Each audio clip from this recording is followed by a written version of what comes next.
Hey new bodies, coming at you with episode number 3, and I want to continue the theme that we picked up in number 2 about motivation, but looking at it a little bit differently. Last time we talked about what drives you to keep you in it. Once you're in it, you got to make sure you're doing the right things in the right way so that you don't sort of counteract that inner motivation. You keep it interesting, you keep it desirable. It's going to help you stay focused and stay on that path of health and fitness for the long haul. This is another big thing that I get is people who might have the right motivations but just don't want to sit on a machine for an hour or however long they think they need to be there. They find themselves bored, very quickly find themselves dreading doing it, they procrastinate, they don't go to the gym, they make up excuses because they just can't see themselves stuck in that treadmill for an hour or that bike or whatever. And that's kind of what I want to talk to you about, is two different pieces of the puzzle. One is pick the right things to do, and the other is pick the right way to do them. So let's take the first one. Pick the right things to do. People have it in their mind that a workout means going to a gym, indoors with machines where you're facing a wall, you're facing a big open space with a bunch of strangers, maybe a little TV monitor, a book, magazine, something like that. And they think that exercise means you're going to sit there for at least an hour. You have to be on that machine for 30 minutes, bare minimum, but then you got to jump to something else because you got to get 60 minutes of cardio in or you're never going to lose weight. Put that out of your mind. What I want you to do first is figure out what are the things you actually like to do. And I'm pretty sure it's not stare at a wall on a machine moving in a repetitive motion but actually going nowhere. You got to figure that out for yourself. Personally, I just got finished doing a challenge that this great guy named Di Manuel put together called the 300 a day challenge, where you had to do a certain number of burpees and a certain amount of planking and then some meditation work. I don't like burpees. I get good at them, but I don't like doing them. And I found myself just completely procrastinating getting going.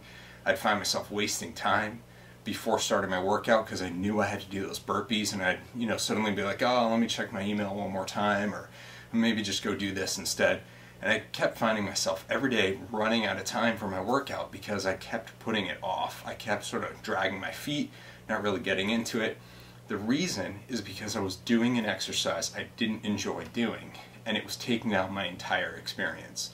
And I think that's what a lot of people have a problem with, is they think they have to get on a bike or an elliptical or a treadmill or whatever they have to do, and they don't really like doing it. So what I want you to do is figure out what are those things you enjoy doing.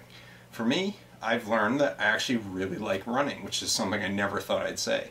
But I like running outdoors. I don't like running on a treadmill at all. I find it totally demoralizing and boring. So if I'm going to say I need to run for 60 minutes, I'm not going to do that on a treadmill, or I'm probably going to end up hating running. I'm going to go outside. And sometimes it means, the weather's got to cooperate, or I need to make sure that it's going to fit with my schedule or whatever. But I know that if I'm going to choose running, I'm best off doing it outside. Same thing I found about cycling. I can sit on a bike, but I really don't like doing that indoors. I love cycling outdoors. I just got into road biking this past summer and just totally fell in love with it, and I'm really enjoying it and actually doing pretty well with it. So the question for you is, what are the things you like doing? Oddly enough, as much as I like being outside, I also actually enjoy using an elliptical in a gym. So for me, if I'm going to be stuck inside, I'm probably going to pick the elliptical. I'm not going to pick the treadmill, and I'm not going to pick an upright bicycle. For some reason, I don't mind the recumbent on a machine, indoors, but I do mind the upright.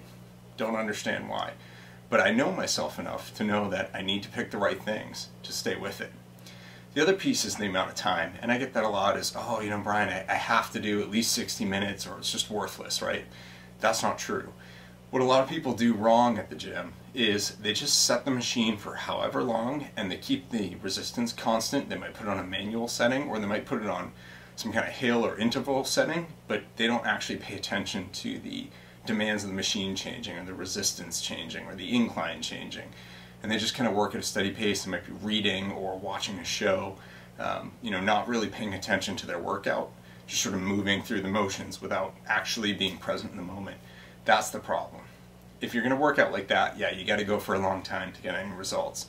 But that's not what you want to do, because then working out becomes this huge chore. It eats up your day. It's just not something that's going to, really persist through time. You want to find a way to do it smarter, and that really boils down to intervals. Intervals are a way of spiking your output for a certain amount of time and then bringing it back down to a more comfortable level. So you hear about run-walk intervals, where someone will run for a minute and walk for a minute, and you keep alternating throughout the course of your whole run, or run-walk.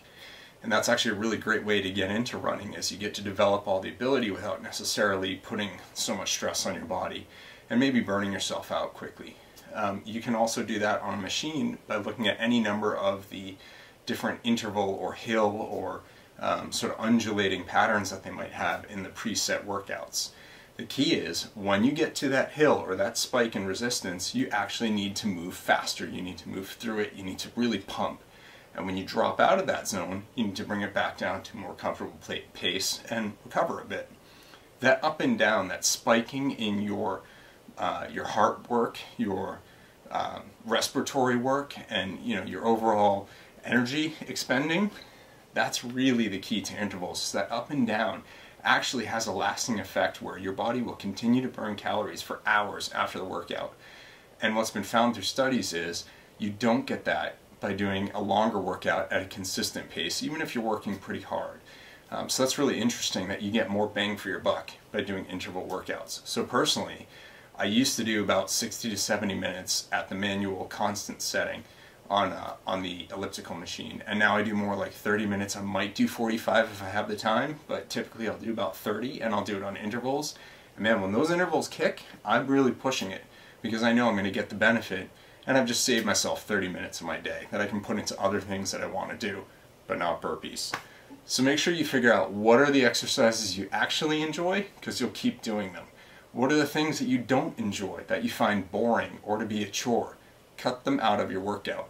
It's not going to do you any good if you're not doing anything. So don't pick an exercise because someone told you you have to do it, or because you feel some obligation to do it, if it's just going to drive you away from working out. Figure out what you really enjoy doing and use that. I hope that helps you out, figuring how to really stick with this and actually enjoy exercise and not view it as a chore. So from last time we found the right motivation, and from this time figure out the right things to put that motivation to work on, and in the right way, using intervals and just being smarter with your time. That is how you enlighten your body.